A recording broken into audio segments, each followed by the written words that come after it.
आतिफ साहब, आपका candid canvas में स्वागत है। बहुत बहुत शुक्रिया सायमा, बहुत बहुत शुक्रिया। मेरा नाम आतिफ रशीद है। मैं minorities commission government of India का पहले मेंबर रहा, फिर वाइस चेयरमैन रहा, नेशनल ह्यूमन राइट्स कमीशन का भी मैं मेंबर रहा। मुझे ये कहने लगे थे जब मैं माइनॉरिटीज़ कमीशन में वाइस चेयरमैन था, you are the TN session of the BJP of the minorities commission. तो आज हमको जो ये सब नेम फेम जो है ना, it is just because of BJP.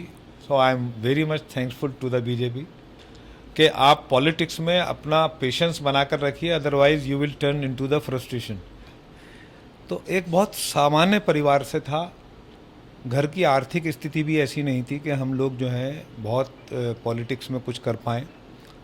11th class में पहुंचते पहुंचते हमारी स्थिति ये हो गई थी कि हमको पढ़ना भी खुद था और पढ़ाई का खर्चा भी खुद उठाना था। और मुझे याद है कि मैं जब कॉलेज में, सत्यवती कॉलेज में अपने स्टूडेंट यूनियन का प्रेसिडेंट था, उस दौर में मैं चप्पल होती ना, लेडीज़ चप्पल, जी जी जी, इसकी लाट उठाता था और इसकी थड़ी लगाया करता था सदर बाज़ार में, और वहाँ पर बेचा करता था। Hi, so welcome to Candid Canvas once again. Today we have a very renowned personality with us who is a very senior leader of BJP. He is none other than Mr. Atif Rashid. So Atif साहब, आपका Candid Canvas में स्वागत है। बहुत बहुत शुक्रिया सायमा, बहुत बहुत शुक्रिया। मैं खुशकिस्मत हूँ कि आज आपने मुझे यहाँ अपने एलए में बुलाया है। मैं इसके लिए आपका दिल से शुक्रिया अदा करता हूँ। सो आतिफ साहब, मेरे आपसे बहुत सारे सवाल हैं। It's going to be a very interesting show, so stay tuned with us till the end, क्योंकि आतिफ साहब हमको आज बताएंगे कि उन्होंने बीजेपी के लिए क्या क्या किया, उनकी और कितनी सारी पोस्ट हैं, उन्होंने कितनी उपलब्धियां प्राप्त की और उनका सफ़र अब तक का कैसे रहा। सबसे पहले तो मैं आपको मुबारकबाद दे रहा हूँ कि आपने उपलब्धियाँ बीजेपी के लीडर होने के नाते हिंदी बहुत अच्छी शुरू कर दी है। आपको इसके लिए बहुत बहुत मुबारकबाद। हम आपके शागिर्द हैं ना, so we are learning from you only. Thank you very much. साहिबा, आप तो मेरे बारे में अच्छे से वाकिफ़ हो, बहुत सारे लोग भी जानते हैं। मेरा नाम आतिफ रशीद है। मैं minorities commission government of India का पहले मेंबर रहा, फिर वाइस चेयरमैन रहा, नेशनल ह्यूमन राइट्स कमीशन का भी मैं मेंबर रहा। So proud of you. Thank you. Ajmer Dargah committee का भी मैं मेंबर रहा हूँ, और मैंने अलीगढ़ मुस्लिम यूनिवर्सिटी कोर्ट का मेंबर भी रहा हूँ, और मैं स्टूडेंट लाइफ से मैं पॉलिटिकली एक्टिव था, एबीवीपी से, the student wing of ABVP, Akhil भारतीय विद्यार्थी परिषद। दिल्ली यूनिवर्सिटी का एक कॉलेज है, सत्यवती कॉलेज, मैंने वहाँ स्टूडेंट यूनियन का इलेक्शन लड़ा था और मैं स्टूडेंट यूनियन का इलेक्टेड प्रेसिडेंट रहा वहाँ पर। उसके बाद दिल्ली यूनिवर्सिटी स्टूडेंट्स यूनियन की एग्जीक्यूटिव काउंसिल का भी मैं मेंबर रहा, इलेक्टेड मेंबर, इलेक्शन लड़कर जीता। और बहुत कम उम्र में, 24 साल की उम्र में आई थिंक, मैं दिल्ली स्टेट बीजेपी माइनॉरिटी मोर्चा का प्रेसिडेंट हो गया था। I am the youngest ever minority Morcha president of the BJP in any state. उसके बाद वो सफ़र आज तक जारी है। माशाल्लाह, ये तो कोई आपकी इतनी उपलब्धियां हैं, इतनी सारी पोस्ट हैं कि I can not describe it. So I tried to memorise them but I couldn't. So मुझे ये सब लर्न ही नहीं हो पाया। That's why I wanted you to introduce yourself more better than me. नहीं, देखिए ऐसा है कि आप जो है ना पॉलिटिक्स में बहुत इंटरेस्ट लेती हैं, वो इसलिए लेती हैं क्योंकि आपके जो जीन्स में है ना वो सोशल सर्विस है। तो जब आप, कोई आदमी सोशल सर्विस उसके अंदर होता है तो उसको लगता है कि क्या करना चाहिए। दैट्स वाई आपने पॉलिटिकल प्लेटफॉर्म ज्वाइन करा, और पॉलिटिकल प्लेटफॉर्म को ज्वाइन करते करते आप भारतीय जनता पार्टी के भी करीब आई जी। आज भारतीय जनता पार्टी में आप सोशली एक्टिव भी हैं, ये बहुत अच्छी बात है। तो मैंने भी भारतीय जनता पार्टी में रहते हुए, स्टूडेंट विंग में रहते हुए, मैंने डिफरेंट पोस्ट पर रहा। ओबीसी की भी मैंने, ओबीसी मोर्चा में भी हूँ अभी फ़िलहाल में, दिल्ली स्टेट में रहा। अलग अलग डिफरेंट पोस्ट पर काम करते हुए भारतीय जनता पार्टी ने आज हमको इस मकाम पर पहुंचाया कि हम आपके पास आकर यहाँ पर इस लायक हो गए हैं कि आप इंटरव्यू दे सकते हैं, अपनी बात रख सकते हैं, अपनी बात समाज के बीच में पहुंचा सकते हैं। आज जितना भी ये नेम और फेम मेरा है जी, मैं समझता हूँ ये सब just because of Bharatiya Janata party. जी नहीं, आपका हार्ड वर्क भी है, आपकी डिटर्मिनेशन भी है, और हम भी उसी लगन से भारतीय जनता पार्टी के लिए काम करते हैं और आपके फुटस्टेप्स को फॉलो करते हैं। देखो अभी साहिबा, तो बात ऐसी है कि फुट स्टेप को फॉलो तो सब लोग करना चाहते हैं, हार्ड वर्क हमेशा पे करता है, मैं इस बात को मानता हूँ। लेकिन मैं अगर ये कहूँ कि हम जब सार्वजनिक जीवन में होते हैं, पब्लिक लाइफ में होते हैं, तो पब्लिक लाइफ में आने के बाद हमको कोई प्लेटफॉर्म की भी ज़रूरत होती है। और मैं बड़ा प्राउडली इस बात को कह सकता हूँ कि वो प्लेटफॉर्म मुझे भारतीय जनता पार्टी ने दिया। और भारतीय जनता जी, पार्टी में भी बेशक। जब 2014 में प्रधानमंत्री नरेंद्र मोदी जी का जो टेन्योर शुरू हुआ, मुझे पॉलिटिकली जो ग्रूम मिला वो उसके बाद ही मिला। उससे पहले मैं पॉलिटिकल पार्टी का एक एक्टिविस्ट था, उससे पहले मैं पॉलिटिकल पार्टी के डिफरेंट पोस्ट पर रहा। लेकिन मुझको गवर्नमेंट के साथ सरकार में जाने का जो अनुभव मिला, सबसे पहले मुझे अजमेर दरगाह कमेटी का मेंबर बनाया गया। माशाल्लाह। और जब हम अजमेर दरगाह कमेटी में गए तो हमने वहाँ पर नए नए रिफॉर्म्स की बातचीत शुरू करी।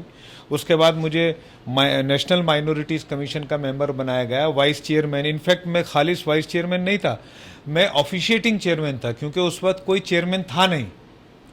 तो मैं ऑफिशिएटिंग चेयरमैन के नाते मैंने 1.5 साल काम किया और मैंने अपनी एक छाप छोड़ी। मुझे ये बात कहते हुए बड़ा गर्व होता है, बड़ी खुशी होती है। होना भी चाहिए। नहीं, जो बात मैं आगे बता रहा हूँ वो ये कि लोग मुझे ये कहने लगे थे जब मैं माइनॉरिटीज कमीशन में वाइस चेयरमैन था, you are the TN session of the BJP, of the minorities commission.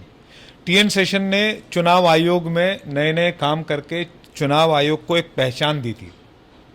ठीक उसी प्रकार से लोगों ने मुझे ये कहना शुरू करा कि आपने माइनॉरिटीज कमीशन को एक पहचान दी है, एक नया रुख दिया है, जी। And you are the TN session of the minorities commission. It was very proud Wow. Moment for me absolutely, it is indeed. कि मुझे आप टीएन सेशन से कोई मुझे कंपेयर करे, ये मेरे लिए एक बड़ी सम्मान गर्व की बात है। तो आज हमको जो ये सब नेम फेम जो है ना, it is just because of BJP. So I am very much thankful to the BJP. और मैं समझता हूँ कि सामाजिक जीवन में काम करने के लिए आपके पास मोटिवेशन, आपके पास डिटर्मिनेशन के साथ साथ पैशन। प्लेटफॉर्म, पेशेंस के लिए तो मैं आपको समझाता हूँ कि politics is a game of patience and frustrations. कि आप पॉलिटिक्स में अपना पेशेंस बनाकर रखिए, otherwise you will turn into the frustration. तो आपको भी मैं कई बार मैंने बिल्कुल, समझाया आप बोलते कि हैं। आप इसको फ्रस्ट्रेशन की तरफ ना जाएं, बहुत जल्दबाजी में मत रहे, जो आपका होगा वो आपको मिलेगा। बिल्कुल, और मिल गया। Now I am a spoke person of BJP. Yes yes, of course.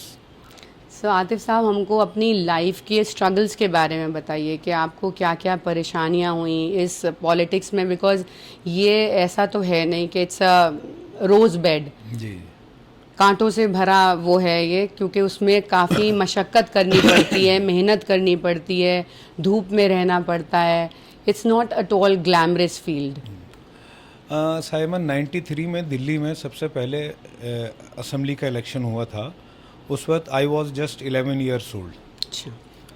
और मुझे याद है अब तक कि मुझे उस वक्त भी पॉलिटिकल जो एक्टिविटीज़ हमारी कॉलोनी में चल रही थी, मैं उसमें पार्टिसिपेट करता था। अच्छा। हाँ, मैं उसमें जो है उस पहले वो बिल्ले होते थे, मुझे उनका बड़ा शौक होता था, बिल्ले जमा करना, कुछ लिखना, कुछ बोलना। मतलब 11 साल की क्या उम्र होती हाँ, है और हाँ। उससे ही आपका तो मतलब। इसलिए मैं कभी कभी कहता हूँ politics is my passion, not my profession. आपका पैशन है, बिल्कुल ठीक है जी। तो मैं 11 साल की उम्र से मेरे अंदर ये चीज़ डेवलप होनी शुरू हुई। मैं एक टीचर का बेटा हूँ। मेरे फादर जो हैं एनडीएमसी स्कूल में टीचर थे, और मेरे ग्रैंडफादर जो थे वो इमाम थे एक मस्जिद में। पहले वो ब्रिटिश आर्मी में इमाम थे। और किसान परिवार से ताल्लुक़ रखता हूँ, उत्तर प्रदेश के मुजफ्फरनगर ज़िले अच्छा। से। तो एक बहुत सामान्य परिवार से था। घर की आर्थिक स्थिति भी ऐसी नहीं थी कि हम लोग जो है बहुत पॉलिटिक्स में कुछ कर पाएँ। 11th क्लास में पहुंचते पहुंचते हमारी स्थिति ये हो गई थी कि हमको पढ़ना भी खुद था और पढ़ाई का खर्चा भी खुद उठाना था। पढ़ना भी खुद होता था और पढ़ाई का खर्चा भी खुद उठाना होता था। जैसे फॉरेन में होता है। हाँ, यानी मतलब फॉरेन वॉरेन तो मुझे पता नहीं कि फॉरेन में क्या होता है, मुझे तो हमारी स्थिति ये फ्रॉम नहीं थी। Very young age they are independent, like the kids are वो इंडिपेंडेंट। इंडिपेंडेंट वो कैसे होते हैं मुझे मालूम नहीं। हम 7 भाई बहन थे, हमारी फाइनेंशियल स्थिति ऐसी नहीं थी कि हमारे को खुद पढ़ना है अगर, तो हमको पढ़ने के लिए पैसा भी जमा करना है। तो हमने काम के साथ साथ पढ़ाई भी करी। हमने 11th 12th इसमें सब में संघर्ष करा। और वो संघर्ष जो है कॉलेज के लाइफ तक हमारा संघर्ष इस तरीके का था साहिबा कि हम लोग जो है हम अखबार भी बांटते थे। अच्छा। और मुझे याद है कि मैं जब कॉलेज में सत्यवती कॉलेज में अपने स्टूडेंट यूनियन का प्रेसिडेंट था, उस दौर में मैं चप्पल होती ना लेडीज़ चप्पल, जी जी जी। इसकी लाट उठाता था और इसकी थड़ी लगाया करता था सदर बाज़ार में, और वहाँ पर बेचा करता था। एक बार ऐसा हो भी गया। इंस्पिरेशनल आप सबको सुनना चाहिए और इससे एक इबरत हासिल करनी चाहिए, और आप लोगों को ये देखना चाहिए कि कोई इंसान जिसमें लगन हो करने की तो वो कहीं से कहीं तक पहुंच सकता है। So it's all about your determination. और जब मेरा सत्यवती कॉलेज स्टूडेंट यूनियन के प्रेसिडेंट का इलेक्शन का रिजल्ट आया था, अगले दिन वही अखबार में बांट रहा था जिसमें मेरी खबर छपी हुई थी। इसलिए मैं कभी कभी कहता हूँ कि मैंने अखबार बांटने से लेकर अखबार की सुर्खियों तक का सफ़र तय किया। वाह वाह। ऐसे ही चप्पल में बेच रहा था, कॉलेज का स्टूडेंट यूनियन का प्रेसिडेंट था, मेरी कॉलेज की 4-5 लड़कियां आ गई वहाँ, मैं उनको छोड़ के भाग गया शर्मा के उनके सामने। मुझे लगा यार ये थोड़ा सा एम्बैरेसिंग है। हाँ, लेकिन वो ऐसे संघर्ष करा। फिर कॉलेज से पास आउट होने के बाद निज़ामुद्दीन में मैंने एक रेस्टोरेंट खोला। अच्छा। चाय का रेस्टोरेंट खोला, चाय पकवाता था, वहाँ पराठे होते थे और ब्रेड पकोड़ा, चाउमीन। ऐसे धीरे धीरे धीरे धीरे स्ट्रगल करते करते पॉलिटिक्स भी साथ में कर रहे हैं, सोशल सर्विस भी साथ में कर रहे हैं, हर चीज़ को बैलेंस करते करते आज घर वालों की दुआओं से, माँ बाप की दुआओं से आज एक मकाम हासिल किया है। कारोबार में भी अपना एक मकाम हासिल किया है। लेकिन वो जो संघर्ष है, वो संघर्ष आज हमें इस तरीके से बना देता है कि मैं आपको बताता हूँ। मैं आपके यहाँ आया अभी, देखिए मैं एक एग्जांपल देता हूँ। मैं भी आपके यहाँ आया जी, तो आपने मेरे लिए खाने का इंतज़ाम करा, बहुत अच्छा। मैंने खाना खाया, मुझे लगा मेरे साथ में मेरे पीएसओ ड्राइवर बैठे, मैंने उन्हें वहीं अपनी टेबल पर बुलाकर बिठाकर साथ में खिलाया कि वो भी खाएंगे। बहुत मेरे अच्छी साथ। बात है, क्योंकि मैं ये नहीं समझता हूँ कि डिफरेंशिएट नहीं करना कोई चाहिए। इंसान कोई बड़ा हो जाता है, कोई छोटा हो जाता है। कोई इंसान बड़ा नहीं है, कोई इंसान छोटा नहीं है। वक्त और हालात बड़े छोटे होते रहते हैं।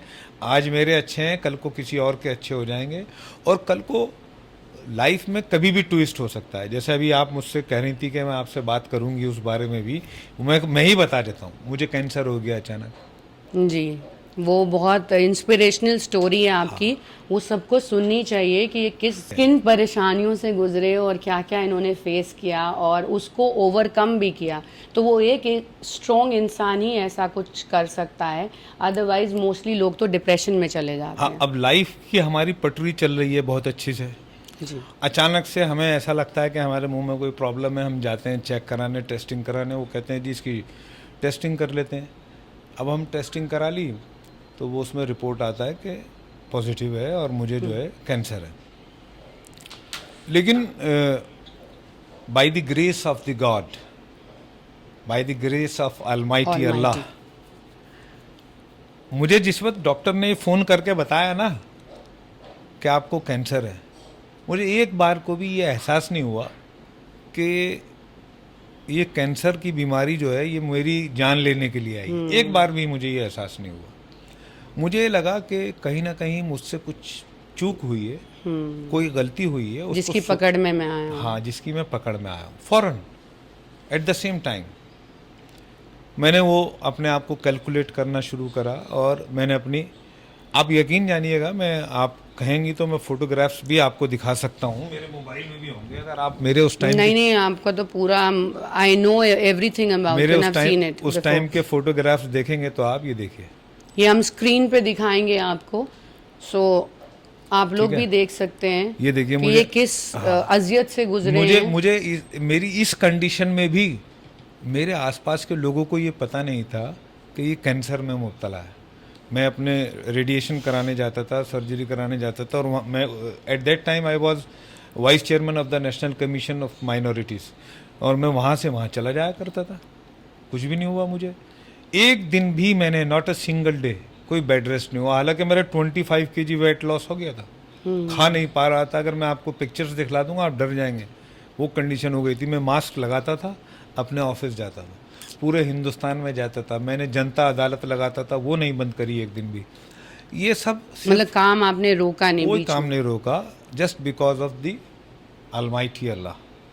मेरा उस पर पूरा भरोसा था, उस पर पूरा मुझे यकीन और था। उसी ने आपको शायद स्ट्रेंथ दी। हाँ, आज मैं आपके सामने बैठा हूँ, अल्हम्दुलिल्लाह बिल्कुल ठीक बैठा हूँ, बिल्कुल। अल्लाह का शुक्र है। तो वो भी एक टाइम आया लाइफ में, उस टाइम पे थोड़ा पॉलिटिकल एक्टिविटीज़ थोड़ी सी शांत हो गई, नहीं कर पाए उतना, लेकिन फिर भी सो ये क्योर कैसे हुआ आपका? मतलब रेडिएशंस के थ्रू, नहीं। कीमो के मेरे थ्रू? पहले एक मेरी सर्जरी हुई, ये अल्हम्दुलिल्लाह मैं बाहर से दिखता नहीं हूँ, वैसे पहले से ज़्यादा स्मार्ट लगने लगा हूँ। मुझे जो है बहुत सारे मेरे यार दोस्त कहते भी हैं ये बात कि यार लोग आगे बढ़ रहे हैं, तुम तुम पीछे रिवर्स जा मार रहे रहे हो। तो मैंने कहा भाई रिवर्स तो आदमी अंदर से जब खुश होता है तो खुश रिवर्स होता है और गेयर में, अपनी फिटनेस का ख्याल रखता है। वो आपको पता ही है। मैं जी, आप जिम भी करते हैं, जिमिंग तो भी वो भी करता हूँ, हम सब आपसे कुछ। नेक्स्ट क्वेश्चन करेंगे, हाँ, आपकी फिटनेस तो के बारे में। हाँ, अंदर से हैप्पी भी रहता हूँ। जी, तो वो इसलिए आपकी जो, if you are happy from inside it shows on your skin. Exactly मैं आपके यहाँ आया था एक बार, जब पहले आपने मुझे बुलाया था लग्जरी में आपके, जी, आपने मुझे बड़ी अच्छी अच्छी मशीनरीज आपके यहाँ दिखलाई, बड़ी महंगी महंगी थी। आपने मुझसे कहा कि आप इसमें से कोई भी ट्रीटमेंट लेना चाहें तो हम, इवन आप तो शायद मेरा हेयर ट्रांसप्लांटेशन भी कह रहे थे। अभी आपको हेयर में थोड़ा सा फ़र्क लग रहा है नहीं पहले से? जी, अच्छी ग्रोथ आ गई है आपकी। ठीक है ना जी। तो तो वो आपने जो हमारे यहाँ से लिया था, आपने जो दैट हैज कुछ शोन सीरम्स गुड बताए थे रिजल्ट्स, लगाने के और लिए, सीरम्स ने भी काम किया है, राइट। तो बाकी तो यही है कि फ़िटनेस का ध्यान रखना, ये सब रखना।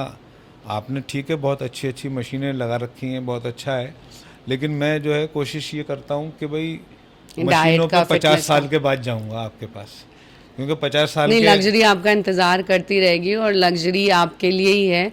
सो we will be please to help you out in anything. Luxury में जब मैं जो है 50 का हो जाऊँगा तो रिवर्स अपने आप को 30 का बनने के लिए फिर आऊँगा आपके यहाँ।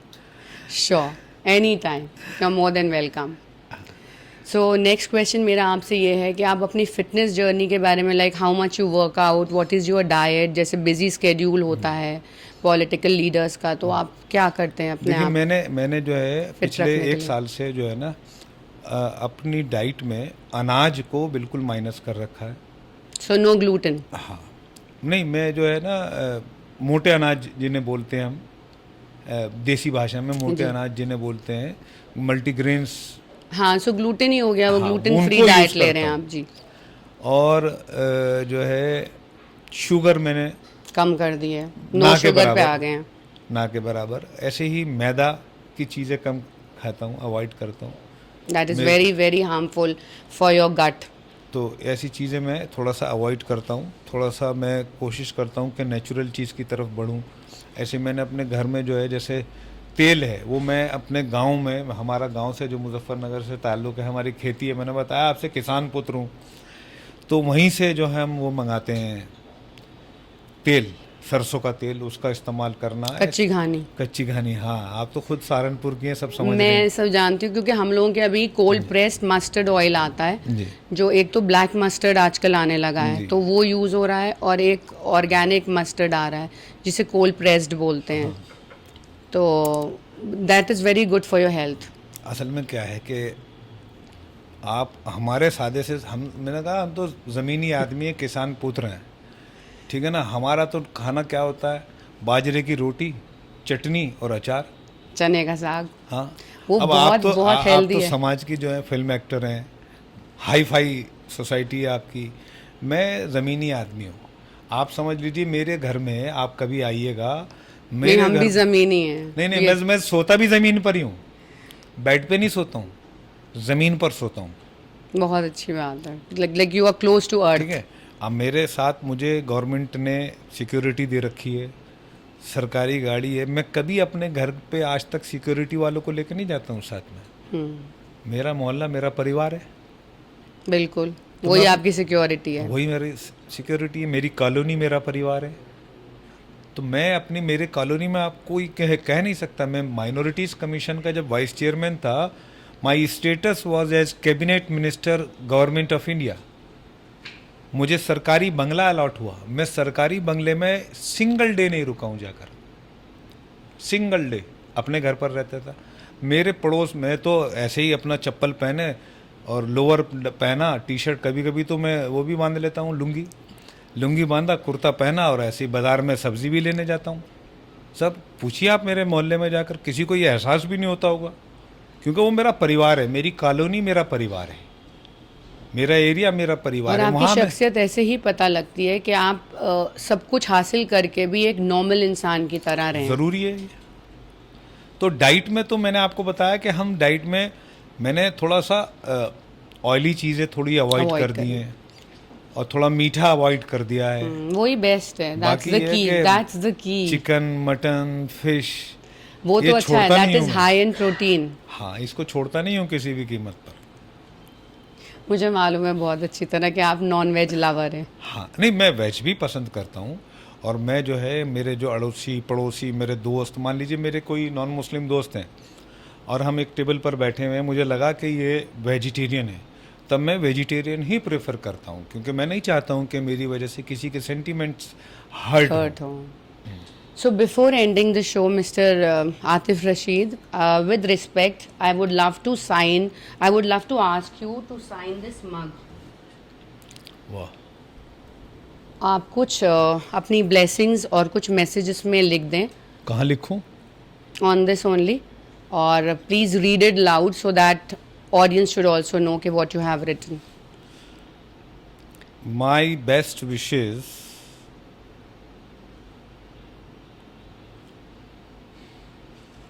to the host of the show,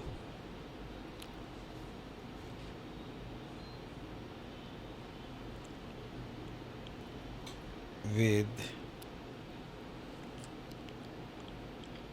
Saima. Candid Canvas. canvas for bright and beautiful future. Thank you so much.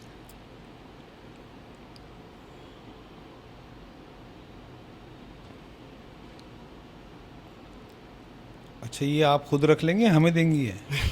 ये हमारे क्लिनिक में रहता है, एक शेल्फ हमने बनाई हुई है, तो जितने भी गेस्ट आते हैं they sign and they keep, and we will have it as a memory.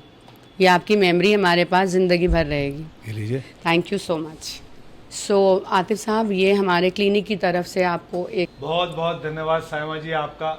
आज आपने मुझे अपने शो पर बुलाया, मैं कोटि कोटि आपका अभिनंदन करता हूँ, हार्दिक धन्यवाद करता हूँ। Thank you. और मैं उम्मीद करता हूँ कि आप यूं ही फलती फूलती रहें। नहीं, फूले ना, फलती रहे हैं बस। ठीक है, बहुत बहुत That's the right word you said, because I don't want to be a little plum. I always wanted to be leaner. तो उन्होंने सही पकड़ा है और सही बोला है। So thank you so much guys. See you in another exciting show of Candid Canvas. Stay tuned till then. Bye.